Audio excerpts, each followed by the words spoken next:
Hey, welcome all my Pew Pew wanderers and havers. Yoimiya is finally here. She's cute, she's fun, and of course, we're here to go over everything you need to know about Yoimiya. I will be going over an overall review, artifacts, weapon options, character synergy / team comps, playstyle, and a showcase of some of those team comps. And without further ado, let's hop right into the video. So the first thing I want to go over is the overall outlook of Yoimiya. Yoimiya is a single target PYRO main DPS. She focuses mainly on her normal attacks. Her burst is decent and has some damage boosting capabilities, so she can act as a support, but due to her optimal builds and character design, the need to have uptime of her burst isn't that important.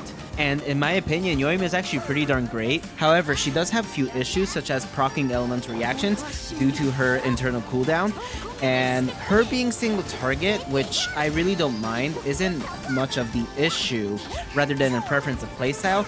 She will have a harder time clearing larger mobs of enemies such as Spiral Abyss. Another said issue could be that she really isn't free to play friendly since her best team comps rely heavily on 5-star characters. And while she isn't the most free to play friendly character, what I actually mean by that is that Ayaka is one of the only characters able to keep up with Yoimiya's speed of attacks, because when Ayaka uses her burst, you can proc melt on almost every single hit versus like a Xingqiu comp, which will probably proc on every other or every like second to third hit, which isn't really as bad as it sounds. She can still deal great damage. It's just in an optimal standpoint, she isn't free to play friendly, but it's really not that big of an issue.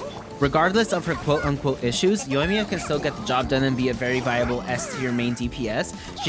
She could potentially be SS tier with higher constellations, but for most of the Genshin community, she will stay as an S-tier. So now I'm going to start talking about the build aspect of Yoimiya, starting with her talents. The talent priorities are as so. You'd want to level up your normal attacks first, then her elemental skill, and lastly her burst. So, as I've said previously, the main focus of her kit is focused around her normal attacks called Firework Flare-Up. Optimally, you won't be using her normal attacks much without infusing it with her elemental skill. However, she does have an interesting charge or aim shot. When she does an aim shot, she can gain 3 stacks of smaller arrows, or they're called kindling arrows, which will shoot off and will hit nearby enemies. Her charge shot isn't the worst I've tested, but I don't see it being a viable playstyle for her, so I don't recommend using it. Then we have her elemental skill, the Nawabi Fire Dance. This is the skill you use to infuse her normal attacks with Pyro, and she will gain a ring of fire around her, which in my opinion actually looks really cool aesthetically. But aside from that, there's one thing to keep in mind, and that is if you are using an aim shot while having her elemental skill up, you won't be able to gain those kindling arrows I was talking about. So that's really all there is to the elemental skill, and we're gonna start talking about her burst. Her burst is called Ryukin Saxifrage, and it's a beautiful burst to look at visually, and it does have a nice effect through her passive ability Summer Nights Down, which I will explain a little later. But her burst does hit AoE pyro damage, and it also marks an enemy with the Aris Blaze, which in concept is a similar feature to Tartaglia's or Hu Tao's marks that they can apply to an enemy. But Aris Blaze will only get applied to one enemy and will transfer over once that enemy is defeated. Her mark has an uptime of 10 seconds, and the way it works is that your supporting characters are the only ones able to proc the AoE explosions associated to it. You can proc it with on-field and off-field abilities, so it's really not so that you have to have Yoimiya on the field. For example, Kazuha's burst will be able to proc the explosions even if he's swapped out. So now onto her passives. The first one up is the Tricks of the Troublemaker, which boosts her pyro damage bonus percentage when you use her normal attacks while having her elemental skill activated. This is a nice passive and can increase her overall DPS capabilities. Then we have the Summer Nights Dawn. This is actually sort of a support type of passive, and it's actually quite nice. The way it works is that it'll give an attack percentage boost of 10% to all party members except for Yoimiya herself. On top of that, you can gain an additional 1% attack boost through every stack of Tricks of the Troublemaker that you can gain. The best way to proc this passive is to use your support character skills before you do Yoimiya's burst, then swap to Yoimiya, activate her burst, then her elemental skill, and finally start using your normal attacks. This passive will increase your entire damage output for your entire team, which is a really nice support type ability. One thing I want to mention is that I'm not sure if this passive can stack with Bennett's burst boost, so let me know down below if it does, because then that would be an amazing attack boost. Now we have her final passive, Blazing Match, which allows her to get a 100% refund on materials used to craft decorations, ornaments, and every other item you can craft in your Serenity pot. I actually love this feature, and I will use her every time I craft anything there. Yoimiya has a wider range of artifact sets and combinations that are great to use versus other characters, but I think there are some clear winners depending on the build of Yoimiya. Also, the weapon that you equip also gives you more freedom for your artifact options, which I will talk more about in the weapon section of the video. That being said, the standard setup for Yoimiya will be to have attack percentage on the sands, pyro damage bonus on the goblet, and crit rate or damage on circlet, depending on what's needed more for each artifact set combination. For the passive stats, the ones to seek out are crit rate, crit damage, and attack percentage as a priority, but energy recharge is also an option if you want to have more uptime on her burst, while Elemental Mastery is also great to have. The overall best in slot artifact set is the new Shimenawa's Reminiscence set, but it does force you to play Yoimiya in a certain way, so do keep that in mind as I further explain the set. So, as I've mentioned, Yoimiya focuses mainly on her normal attacks, so this artifact set does complement her very well, and seems like it was intended for her. The 2-piece bonus will grant you an 18% attack boost, while the 4-piece set will sacrifice 15 energy in exchange of increasing your normal, charge, and plunge attack damage by 50%. This set allows Yoimiya to do the most consistent damage output, but it does force you to have less uptime on your burst. However, do keep in mind that Yoimiya's main damage capabilities aren't reliant heavily on her burst, so it's really not that big of an issue. If you'd like more uptime on her burst, you can combat that by rolling energy recharge on her artifacts as her passives. So the next set is the 4-piece Crimson Witch, with the same priorities as mentioned above for Shimenawa's. However, do note that because of her lack of elemental reactions, you could potentially miss out on all over DPS capabilities because the 4-piece bonus grants you increased damage for Vaporize and Melt. However, it doesn't seem to be a bad decrease in consistency, and depending on the enemy you're fighting or your team setup, Crimson Witch could outperform Shimenawa's Reminiscence in certain scenarios, but overall, Shimenawa's is the way to go. If by any chance you don't have the right artifacts for the optimal build, you can also mix and match Shimenawa's and Crimson Witch together, and that way you'll get 18% attack and a 15% pyro damage increase, and this combination will give you a fairly consistent damage output. For this setup, Shimenawa's can also be replaced with Gladiators, since 2-piece passive is the same for these sets. That said, the artifact set to use can also depend on which team comp you'd be running most of the time, which I will explain in the team comp section of the video. So now we have made it to Yoimiya's weapon option. In this section, starting off with the 3 stars, I'm going based off of theories since I don't have them leveled up. However, I can see Slingshot being her best 3-star option because of the crit rate main stat, and the passive ability could be nice as well. However, I'm not sure if it would proc every single time. You probably would have to play with Yoimiya more up close for it to work. But after that, Sharpshooter's Oath would be an option as well, but the passive isn't as good as the Slingshot's is. I'm not sure if there are any other viable options, but these two would potentially work. For her 4 stars, there is a clear winner, which is the Rust. The Rust will grant you attack percent as the main stat, and the passive is nearly perfect for Yoimiya. It can grant you an amazing damage boost, especially if you have it at a higher refinement. With the Rust, from what I've tested, you could potentially keep Yoimiya running with 4-piece Crimson Witch or 2-piece Crimson Witch with 2-piece Shimenawa's, since the weapon can grant you a normal attack boost much like the Shimenawa 4-piece set. So by running Crimson with the Rust, it's a similar concept of combining both artifact sets, but you can get a bigger damage boost since the Rust can make up for not running a 4-piece Shimenawa's Reminiscence. Other 4-star options are the Verdus and Hunt, but I only recommend it for the extra crit rate. The Blackcliff Warbow is also an option to use, mostly for the extra crit damage though, nothing else. The passive doesn't really count so much. And another 4-star weapon, the new craftable Hamayumi bow, is probably the best free-to-play 4-star option if you're not running your Yoimiya with the 4-piece Shimenawa's. The Hamayumi bow will give you attack percent for the main stat, and the passive grants you a 16% normal attack bonus at Refinement 1 and 32 bonus at R5. However, when your burst is up, you get a 100% normal attack boost, and you need to have your burst up at all times to get the most out of that effect. So that's why the 4-piece Shimenawa's won't be helpful for it. You could possibly use the Mitternacht's Waltz, but I wouldn't really recommend it because of the physical damage bonus main stat. So moving on to her 5-star options, all are amazing options except for Elegy for the end. Her absolute best weapon is the new Thundering Pulse, which is, of course, made for her, with Skyward Harp also being amazing because it gives you crit rate, 20% crit damage bonus, and it can also allow Yoimiya to have more AoE damage dealing properties because of that passive that this bow has. Amos bow is also a really great option for her. I don't have it, but in theory, this bow will give you a 12% normal attack boost, but it will further boost your normal attacks by 8% every 0.1 seconds your arrows are in the air, up to 5 times. So now moving on to the most difficult section to optimize, which is her team comps and synergies. As I've mentioned in the beginning of this video, Yoimiya's greatest weakness is her ability to react with elements. Building an optimal, fully free-to-play friendly team around her is nearly impossible to do.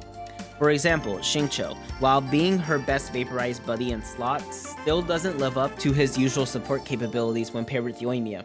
She isn't able to proc vaporize every single time, which really sucks because vaporize is one of the best elemental reactions in the game, and as we know, elemental reactions are necessary to deal optimal damage.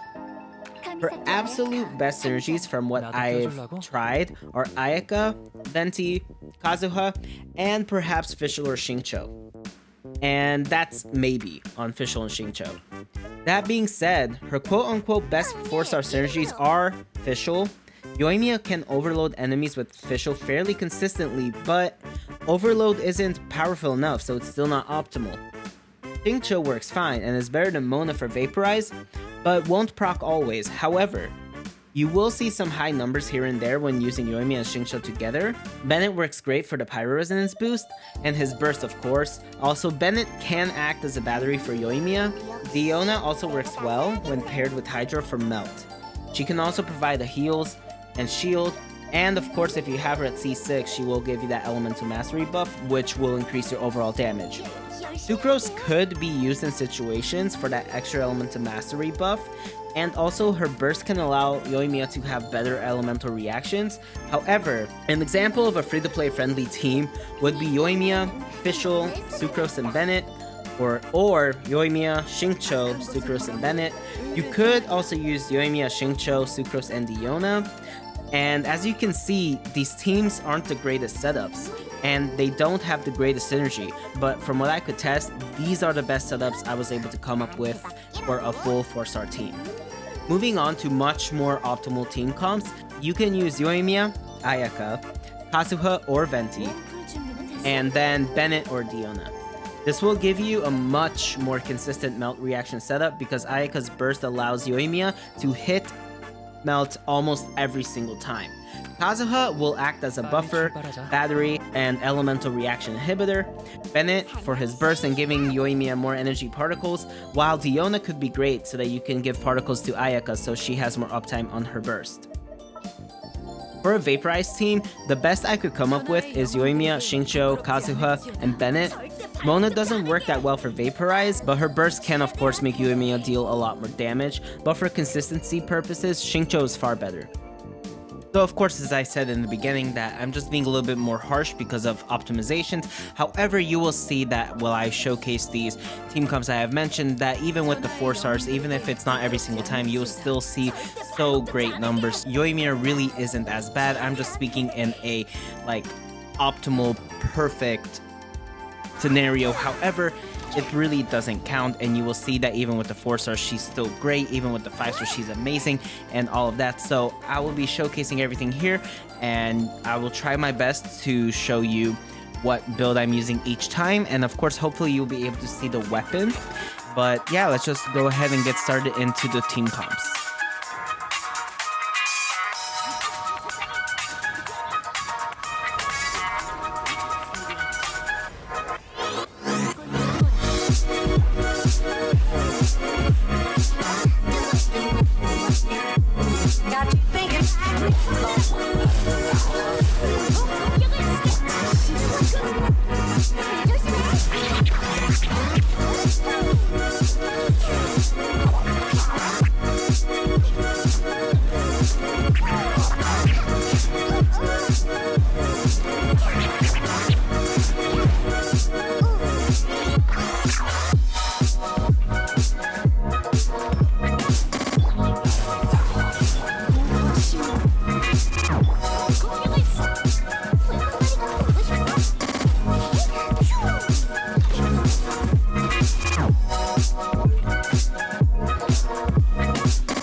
내 마음에서 기특지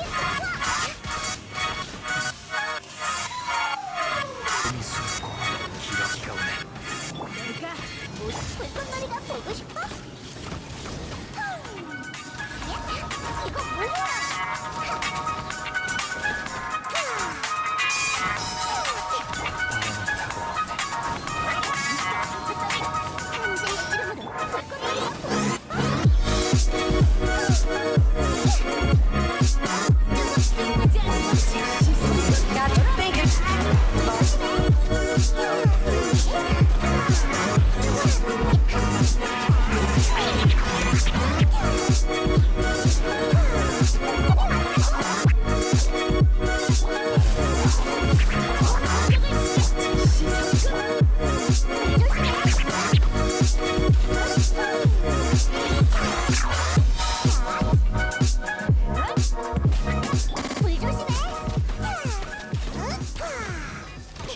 Alright, so let's just finalize some thoughts on Yoimiya. So in the end, Yoimiya is a really great character. I really love playing with her. She's amazing, she's very enjoyable, and she's very fun to me, and I love using her so much, and she's adorable. I love her personality, and also just her entire aesthetic is just so on par. I love it. I love everything about it.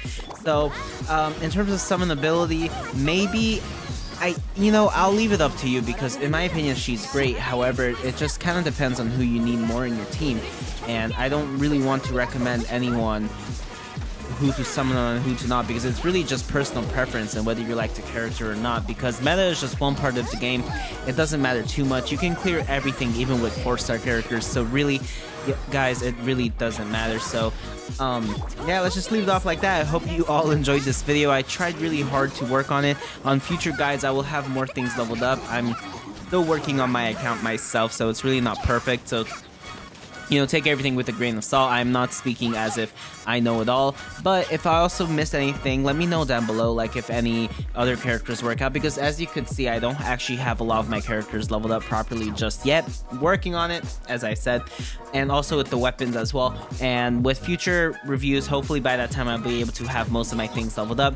So yeah, let's just leave it off like that. If you enjoyed this video, I'd really appreciate if you hit that thumbs up, and also hit that subscribe button with that notification bell so you know when I upload a new video. And also follow me on Twitch. I'll be streaming on there every now and then. I have started on it, but I'm still trying to figure out a good schedule and just the setup, because it's a little buggy, and I don't stream every night because of that, and I'm still testing everything. But yeah, I'd really appreciate if you follow me on there, and then we can go hang out and stream together, and it'll be a lot of fun. And yeah, I will see you all in my next one. oXevo is out.